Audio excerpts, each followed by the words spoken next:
Okay, so I now have a really solid plan for my world. So now really the next thing I'm going to think about is what does this look like from a data perspective? So I know that I have rooms, and I'm just grabbing the UML for diagram. They've got them sort of pre-built, so it's going to give me some fields to fill out, and I don't have to fill it all out at once. I just want to get my ideas down so they can crystallize. So I could, so I know I need rooms. Don't need to pluralize that. I know I'm going to need items. I know I'm going to need NPCs. I'm just going to call them mob. If you're making a text-based game, they're called mobs. If there's items, I know there's also food, which is a special case of item. So it's going to start with an item but inherit it from it.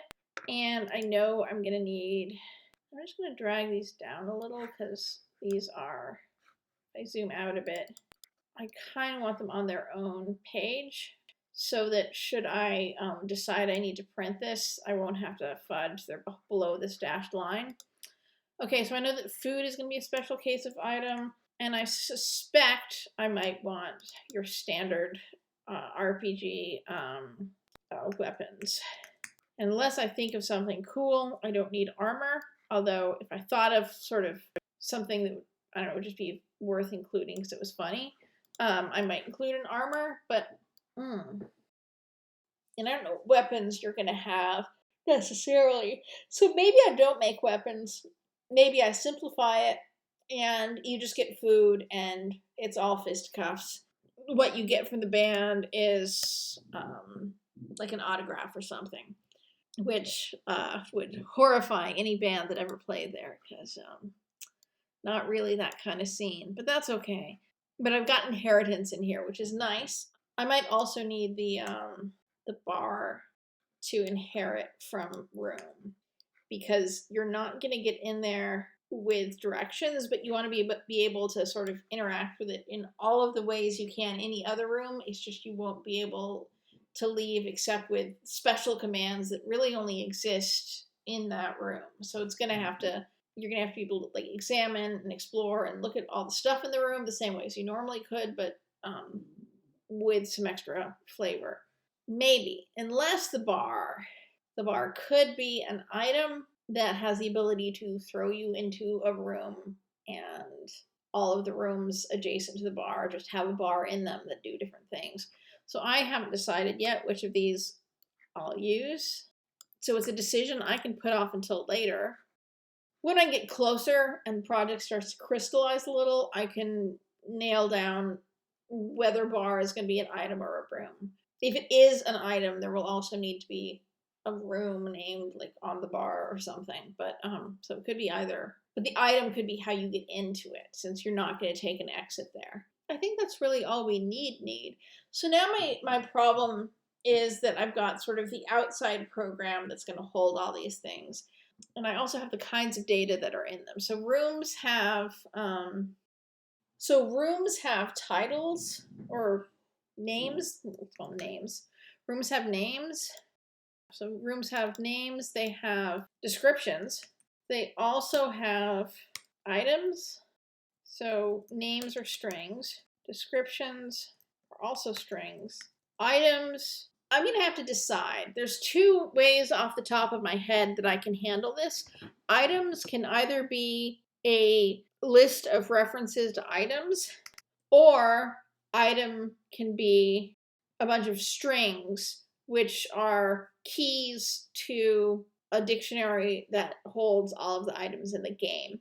Which one I want to do is a matter of style. I think if I were teaching this as part of a Java class, I would probably make references to items, but Python has these built-in dictionaries, and I kind of think the strings, the list of keys to a dictionary holding items is going to be a better way to go. It's going to be more Pythonic.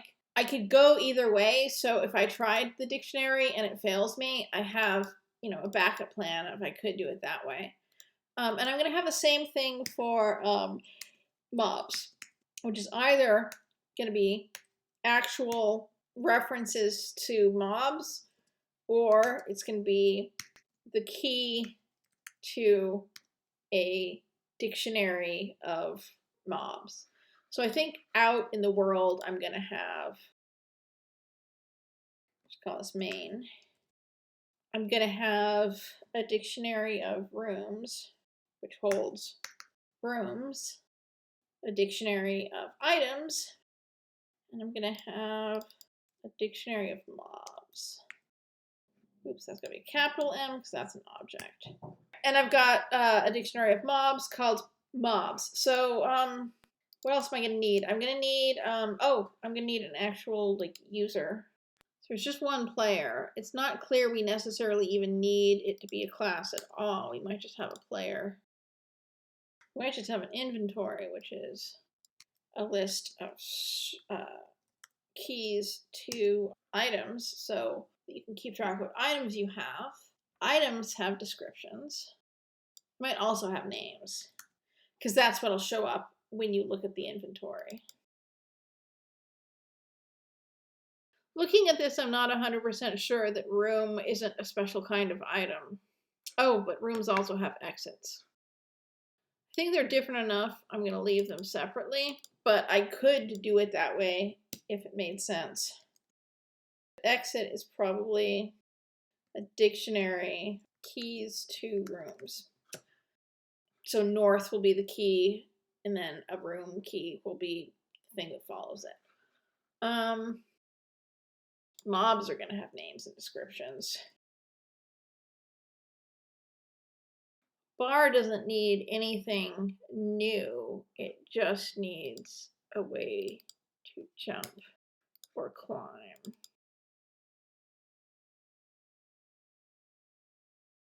Food's going to need to be eaten. Maybe it has a nutrition, which is how many hit points it heals.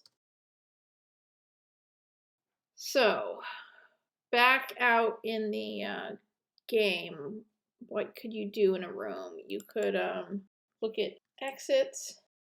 You could look at the room. You could interact with items. I can add more later. Really, I can keep adding this and refining it and testing it until I settle. Like, this seems like enough.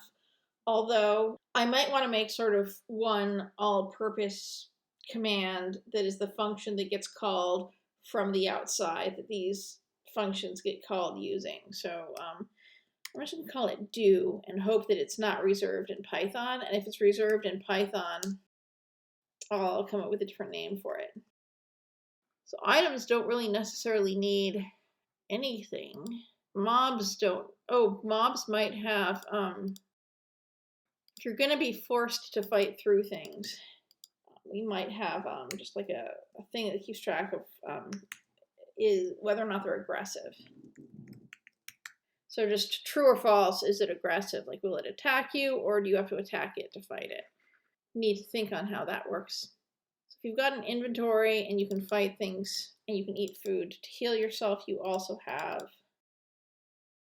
must also have hit points, which must be a number, so an integer. It's probably really incomplete, but I can come back here iteratively and fix it. So this gives me a good start for my plan. So I'm gonna save this and so sketch classes for RPG, for text-based RPG. Okay, so that gives me a starting point. My next step is I want to give myself a roadmap. So for this, I like to use Trello. So Trello is good for agile design, which means it's good for the kind of design where you don't necessarily know what your endpoint is. You just want a place to brainstorm your ideas and needs into, as well as a way of tracking what you've done, what you plan to do, what you need to do, and so on. So I know I need a room object. I know I need bar. I know I need items. I know I need food and mobs. And I need some kind of main function that holds things. So I need a main program. I need long-term, I've got this plan for my zone. I need a way of, I need the actual data for the zone. I also need a way of getting that into the game. I want to prioritize. So when you're doing agile programming, which is what I'm going to be doing, my goal isn't to write the entire program. My goal isn't to write the entire program in the most elegant way possible. Eventually, my goal is to get something done. Something that's the most bang for my buck in terms of having something interesting. So if I want to create something that is actually interesting for someone who used to hang out at that co-op with me back in the day to play with, I don't need any of my puzzle. I don't need any NPCs. I don't need any items. I don't need anything except for my room and a main program to put it in. So I'm going to stick that near the top, and a way of getting the zone data in. Really not even the entire zone data. I might split this out into creating not zone data, room data. Get room data into game. And then separately, I need to be able to make create item data, get item data into game. And I think mobs are going to be the hardest. So, there's still, some fun about wandering around the restaurant and, finding spanakopita or something, right? So let's have the very last thing that we do be adding actual mobs you can interact with.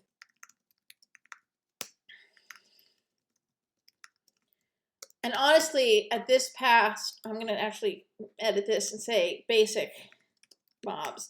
Like, I probably won't even have them move, just to have them like exist in their rooms with their descriptions. You can't do anything with them. And then finally add fighting system. So the bar is going to be bar plus bar puzzle. And before the fighting system, honestly, it's going to be easier to do add mic puzzle. So adding the mic puzzle is going to be easier than adding a fighting system. So food is not pointy until the fighting system. So I can have the food and just not have it do anything yet until I've actually got the need for it. And I think it's got a pretty good priority for me. I've put room object in progress because next time I come and work on this, this is the next thing that I'm going to do. And I think that's enough for right now.